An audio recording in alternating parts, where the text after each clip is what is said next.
Ekosistem darat. Ekosistem darat adalah keanekaragaman makhluk hidup atau biotik yang berinteraksi dengan lingkungan fisiknya atau abiotik di wilayah daratan. Ekosistem ini sangat dipengaruhi oleh faktor-faktor seperti curah hujan, suhu, kelembapan, dan intensitas cahaya matahari.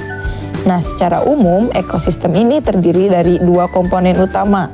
Yang pertama, komponen biotik, yaitu makhluk hidup seperti manusia, hewan, tumbuhan, dan mikroorganisme.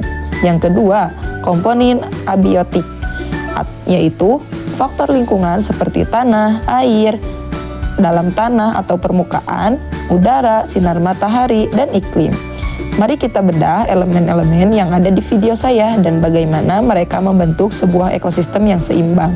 Yang pertama, komponen biotik atau makhluk hidup.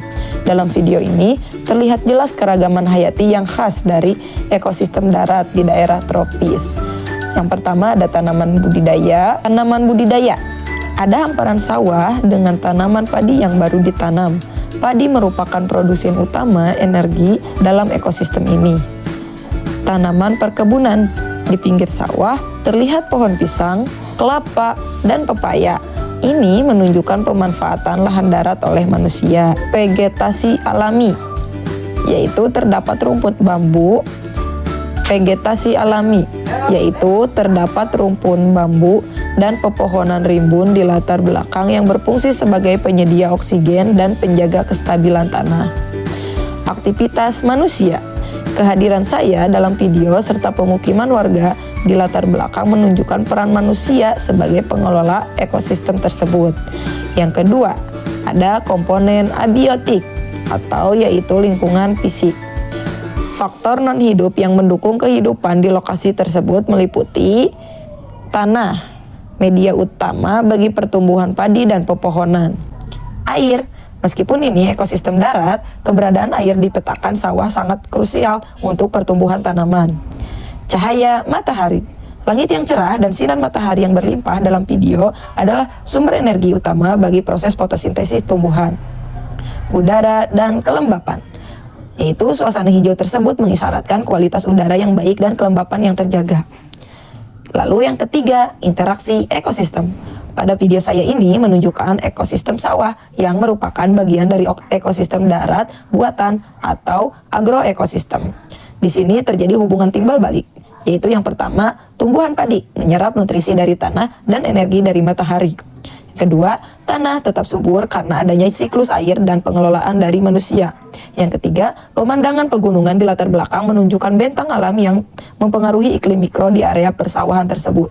Secara keseluruhan, pada video saya adalah representasi sempurna dari harmoni antara manusia dan alam dalam sebuah ekosistem darat yang produktif dan asri. Lalu dalam video ini, kita dapat melihat contoh ekosistem darat yang sangat subur. Kemungkinan besar berada di kawasan tropis. Berikut adalah komponen-komponennya. Yang pertama, komponen biotik atau benda hidup. Ini adalah bagian yang paling menonjol dalam video saya. Terdapat flora atau tumbuhan yang membentuk struktur ekosistem tersebut. Yang pertama ada pohon pisang. Terlihat di sisi kanan video dengan daunnya yang lebar, bertindak sebagai penyedia makanan dan tempat berteduh. Yang kedua ada pohon pepaya, menunjukkan pokok betik yang sedang berbuah lebat, menandakan ekosistem tersebut mempunyai nutrien tanah yang mencukupi. Lalu yang ketiga ada hutan bambu. Di bagian atas dan latar belakang terdapat rumpun bambu yang tinggi. Bambu sangat penting dalam ekosistem darat untuk mencegah hakisan tanah dan membekalkan oksigen yang banyak. Lalu yang keempat ada pohon nangka, menunjukkan pokok nangka dengan daun yang rimbun, tumbuhan sawah dan semak.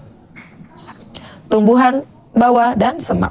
Terdapat berbagai tumbuhan menjalar dan semak samun di lereng tanah yang membantu mengekalkan kelembapan tanah. Lalu yang kedua ada komponen abiotik, yaitu benda bukan hidup.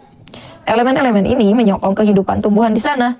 Yang pertama tanah. Lereng tanah yang ditunjukkan adalah media pertumbuhan utama. Akar-akar pohon nangka dan bambu terlihat mencengkram tanah dengan kuat. Yang kedua cahaya matahari. Langit yang biru dan cerah menunjukkan sumber tenaga utama untuk proses fotosintesis tumbuhan tersebut. Yang ketiga ada udara dan kelembapan, yaitu kawasan yang dipenuhi tumbuhan hijau seperti dalam video saya ini biasanya mempunyai kualitas udara yang sangat segar dan kelembapan yang tinggi.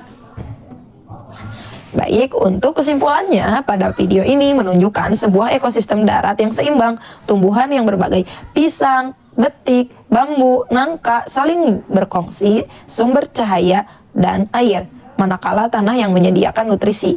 Kehadiran saya pada video ini sebagai manusia di sini menunjukkan interaksi antara manusia dan alam, di mana manusia boleh memanfaatkan hasil bumi atau buah-buahan sambil menjaga kelestariannya.